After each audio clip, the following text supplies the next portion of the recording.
pourquoi avoir choisi justement Christine Kelly comme marraine pour cette édition 2009? Alors, concernant justement cette grande chance pour cette année, dans le cadre de cette première campagne, comme disait Yann tout à l'heure, qui réunit pendant 2 mois tous ces modules, le fait qu'on puisse avoir Christine Kelly, on a eu aussi des petits signes du destin, notamment hier soir, où on voit que c'est vraiment quelqu'un qui soutient le projet et surtout qui nous permet, à nous et aussi ainsi qu'aux futurs étudiants, de se projeter, d'avoir un exemple de réussite, d'avoir un exemple des fois qui manque beaucoup à nos jeunes.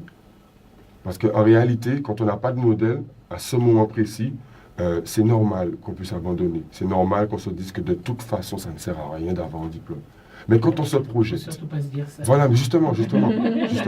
Et quand on se projette maintenant, quand on a ce genre de modèle, et aussi en termes de manifestation, quand on voit que c'est aussi des jeunes comme vous-même qui organisent cette manifestation, à ce moment-là, ça motive énormément. Je dirais qu'à l'image de l'engagement de Christine Kelly, on a aussi beaucoup d'engagement de jeunes, notamment ceux qui sont sortis du cursus, qui interviennent dans l'émission pour encourager les autres à ne pas faire les mêmes erreurs qu'eux.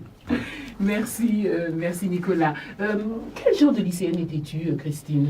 Une lycéenne très studieuse, très studieuse. J'ai fait première S, terminale C, que des maths, la physique. Dès que j'avais terminé mes cours, je rentrais chez moi, je fonçais, je courais à 17h30 à la fin des cours pour rentrer, pour continuer à travailler jusqu'à minuit, 1h du matin, me réveiller à 6h du matin pour travailler encore. J'adorais ça. Trouver des équations en mathématiques, trouver des résolutions, travailler sur ma physique, ma chimie, j'adorais ça. Hein. Donc tu t'es destiné à une carrière scientifique? Absolument. Et tu vois, Judith, la raison pour laquelle je soutiens effectivement FFE et tous ceux qui passent leur bac maintenant, c'est que, comment dirais-je, justement, je me destinais à être enseignante en maths physique.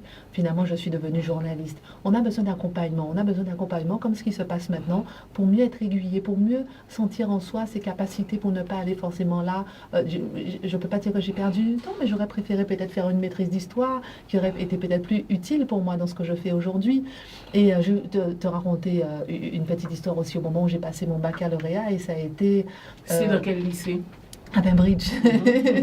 Un moment très fort, c'est-à-dire que j'avais bossé pendant toute l'année, et au moment où je suis allée passer mon examen en maths, qui était donc en terminale C, donc le coefficient très élevé, je suis arrivée et j'ai eu une panique totale sur ma feuille, mais panique totale, quoi, alors que j'ai travaillé bien pendant toute l'année.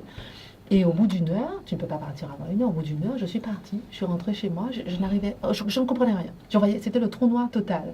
Je suis rentrée chez moi à pleurer comme une gamine, à me dire, mais j'ai travaillé pendant toute l'année, et le stress total, quoi. Pour moi, c'était la fin du monde. Et je me suis dit, c'est fini, j'aurai pas mon bac alors que j'ai travaillé toute l'année. Voilà, évidemment, j'ai eu 2 ou 3, je ne sais plus. Et je me suis dit non, je ne vais pas baisser les bras, j'irai à l'oral, je compte mes points, j'ai quand même un autre examen, d'autres concours, d'autres matières, je pourrais peut-être y arriver. Et j'ai compté, je me suis dit peut-être de justesse, je pourrais peut-être de justesse aller à l'oral, et de justesse je suis allée à l'oral, et à l'oral j'ai eu mon bac. Comme quoi il ne faut jamais désespérer. Tout à fait.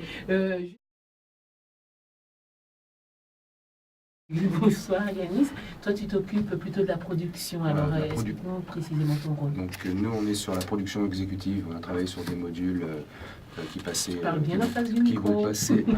Donc voilà, donc je disais on est sur la production exécutive, puisque la boîte de production c'est Contrast Prod, donc avec Dimitri Santonis. Donc on a travaillé sur des modules qui passaient à la télé un petit peu avant dans le cadre de la réussite de la campagne de la réussite à l'examen pour le FFE. Et là on travaille donc avec l'association Domstyle en ce qui concerne l'infographie aussi, que ce soit sur des modules éventuellement qui passeraient sur RFO par la suite. Donc voilà. D'accord. Donc on fera notre maximum pour encourager et aussi donner des conseils à tous ceux qui ont des examens à passer pour qu'ils se disent que quelles que soient les conditions actuelles, opérer ici. On est tous passés par là, même si cette année on peut considérer que les conditions sont difficiles, c'est l'occasion de se dire que les résultats seront encore meilleurs.